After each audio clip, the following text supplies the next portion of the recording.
Today, we will speak about different treatment options which are mostly used in developed countries.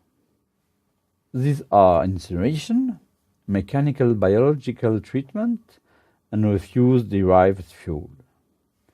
All these solutions require quite a high level of technology.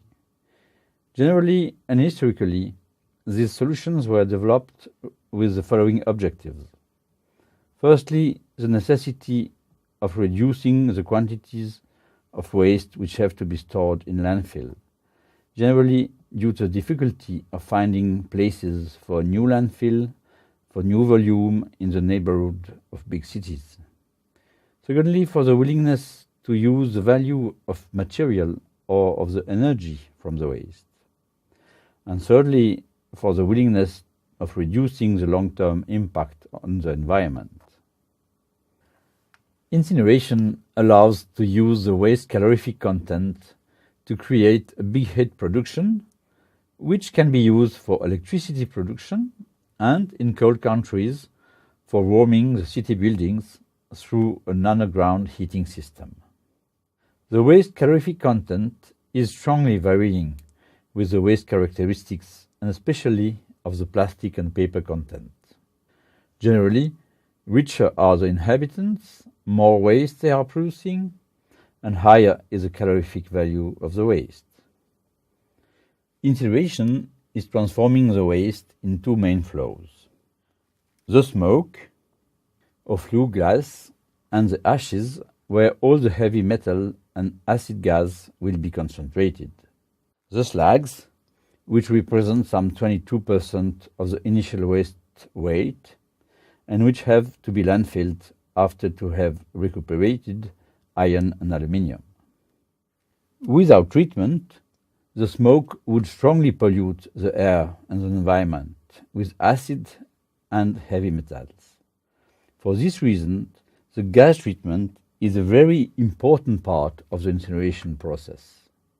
This treatment with filters and gas washing system produces ashes and sludge where the heavy metals will be concentrated. In the most modern incineration plants, these metals can be recuperated and recycled. Incineration capacity of a plant is strongly dependent from waste composition and quantities.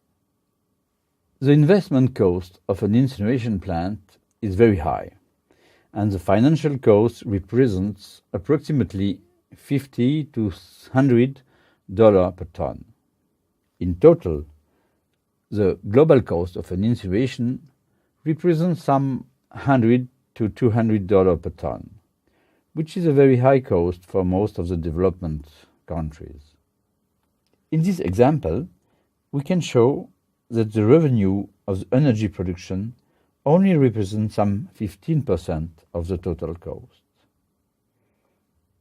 There are a lot of different types of mechanical biological process, but they all have the same objectives: to increase the recycling part of the waste through an in-plant treatment and to reduce the proportion of the waste needed to be stored in landfill. General idea is to combine different systems in order to separate the waste in different interesting fractions. There are mechanical systems like crushing, screening, sieving, magnetic system in order to get back the ferrous material, and manual sorting, which allows to recuperate any valuable material like aluminum cans, plastic or other metals. Here we can see a typical recycling plant. On the beginning we can see a reception and storage area where the waste is coming, then a first mechanical sorting installation from which we can take out organic waste and also all the fine material. After, we have a sorting plant, manual, from which different type of material can be taken, and the residual waste are going to the landfill through a transport truck. The efficiency of such a waste sorting plant is much higher with a separate collection of recyclable material.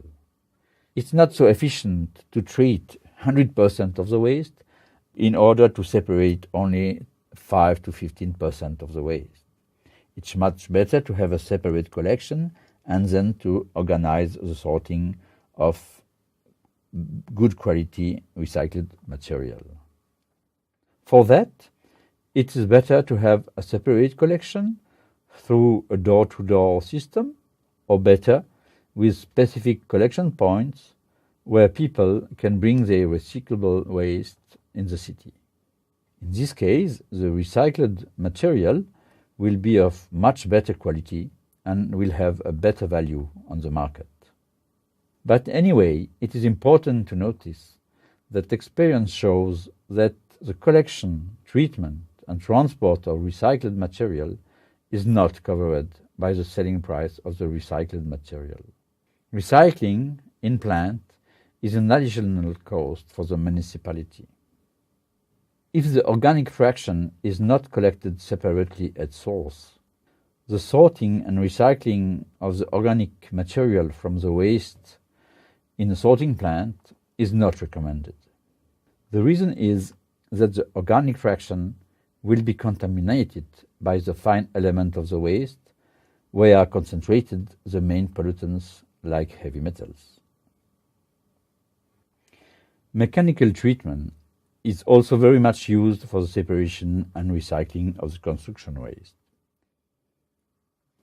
The main idea of the refuse-derived fuel system is to consider the waste as an energy source which can be used as an alternative fuel in substitution of primary fossil fuel such as gas, coal, or oil. For that objective, it is necessary to process and transform the waste in order to produce a solid fuel having the highest possible calorific content. Then, this alternative fuel can be stored and used.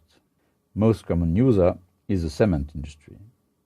This production requires a series of mechanical treatments of the waste, combined sometimes with manual sorting.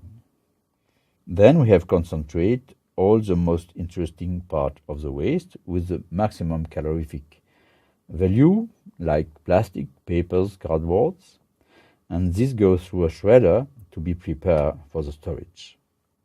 The cost of such system represents 25 to 50 US$ per ton. Other separately collected waste are also used as fuel in cement industry, like tires, solvents, waste oil, industrial waste, or agriculture organic waste. The economic interest of the refuse-derived fuel is directly depending of the fuel cost, but also of the transport distances to the cement plant and to the landfill. Other important point is the technical investment the cement plant has to do for accepting the derived fuel and respect the legislation. For the moment, the refuse-derived fuel system has not known a big development. Important reason is that generally the cement industry prefers other type of waste with higher calorific content and better stability, like tires, waste oil, or solvent. In conclusion, we can say that all these alternative treatment options can reduce the quantity of waste to be landfilled, but they generate an additional cost. Treatment, transport costs are generally not covered by the value of recycled material or energy. In-plant manual sorting of the urban waste creates health and safety hazard to workers and should be avoided. Priority should be given to the at-source recycling and separate collection.